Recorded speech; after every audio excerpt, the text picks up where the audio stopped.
Hi everyone, मेरा नाम ऋषभ है और बात करेंगे आज शेयर मार्केट की, जो कि बहुत ही बड़ी गिरावट दिखाई है। आज शेयर मार्केट ने 1.5% से गिरा है निफ्टी 50 और 0.25% से गिरा है हमारा बैंक निफ्टी।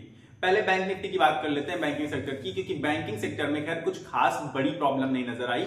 गिरावट थी 0.1%, 0.76% की, लेकिन बैंकिंग सेक्टर में 1%, 1.5%, इससे ज्यादा कोई खास बैंक गिरता हुआ नजर नहीं आया।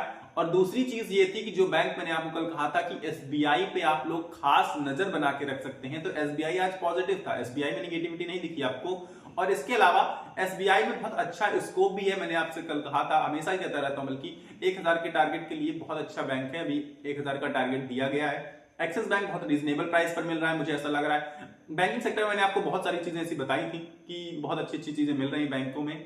और एचडीएफसी ने जो अपना ब्रेकआउट दिया था, खैर वहीं अभी आसपास घूम रहा है। अगर उसके आगे निकलता है तो 10-15% का जंप आपको दिखाएगा और आपको अच्छा खासा प्रॉफिट अर्न करके दे सकता है। ये बैंकिंग सेक्टर के हालात थे।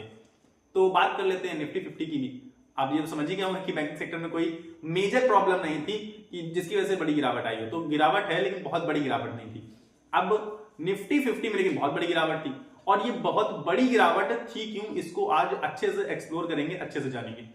तो सबसे बड़ी चीज ये थी अमेरिका वाली प्रॉब्लम थी। अमेरिका वाली प्रॉब्लम का मतलब यूएसए में आईटी सेक्टर देखिए गिरेगा, तो यहां भी आईटी सेक्टर गिरेगा। आज आईटी सेक्टर बहुत बुरी तरीके से पिटा है। मैं किसी कंपनी की बात नहीं कर रहा हूं, एक पर्टिकुलर स्टॉक की बात नहीं कर रहा हूं, पूरे के पूरे सेक्टर की बात कर रहा हूं। चाहे वो टीसीएस हो, चाहे वो इन्फोसिस हो, चाहे वो टेक महिंद्रा हो, चाहे वो विप्रो हो, 3-3%, 4-4% से गिर रहे हैं स्टॉक्स।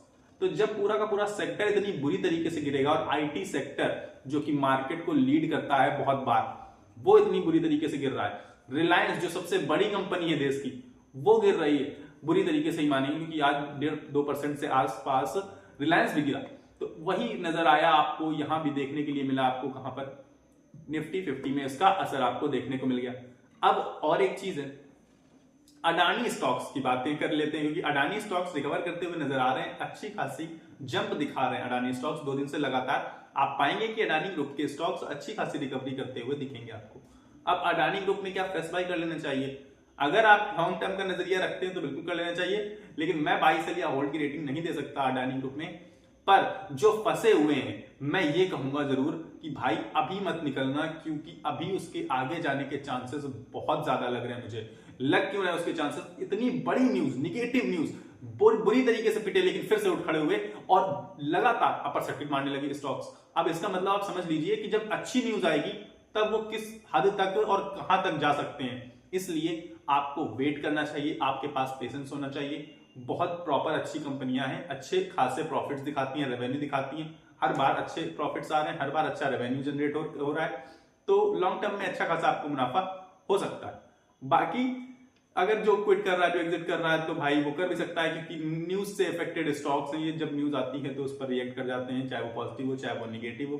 पॉजिटिव न्यूज आई है अपर सर्किट, निगेटिव न्यूज आई है लोअर सर्किट मार देते हैं। ऐसा कुछ चलता रहता है इसमें, तो इसलिए मैं थोड़ा सा अवॉइड करने को बोलता था। लेकिन अब जो फंस गए उनके लिए मैं सलाह दे रहा हूँ, भाई होल्ड कर लो तो ज्यादा बेहतर रहेगा। ठीक। बाकी एनटीपीसी ग्रीन एनर्जी आपको पता है लगातार अच्छा परफॉर्म कर रहा है। मैंने आपसे आईपीओ में बताया था, फिर से आज एक वीडियो डाल के बताया था। बाकी एनटीपीसी ग्रीन एनर्जी को भाई लॉन्ग टर्म में बहुत अच्छा रिस्पांस देगा, क्योंकि ग्रीन एनर्जी का ही आगे स्कोप है, बहुत अच्छा स्कोप, बल्कि ग्रीन एनर्जी का आगे चल के। तो देख के रखिएगा, उसमें नजर बना के रखिएगा, मतलब अपने वॉच लिस्ट में तो ऐड कर लीजिएगा, बाकी आप लें या ना लें। और आपको बताएं रिलायंस गिरा आज, तो ये हमारा मार्केट गिरा। इसके अलावा पूरा आईटी सेक्टर गिरा तो मार्केट गिरा। तो मार्केट पर प्रेशर थोड़ा सा ज्यादा बना हुआ था। ठीक। बाकी भारी गिरावट की उम्मीद नहीं थी इतनी, मुझे भी और किसी को उम्मीद नहीं थी भारी गिरावट की, क्योंकि मार्केट थोड़ा सा रिकवरी दिखा रहा था, रिकवरी मोड ऑन कर चुका था अपना, और फिर से एक भारी गिरावट आ जाती है। और ये चीज मैंने आपको 10 बार वार्न करी थी कम से कम, जब बड़ी तेजी आई थी 2 दिनों की, तब मैंने आपसे कहा था कि हो सकता है कि ये तेजी परमानेंट ना हो, आपको गिरावट देखने को मिले कुछ समय में आगे।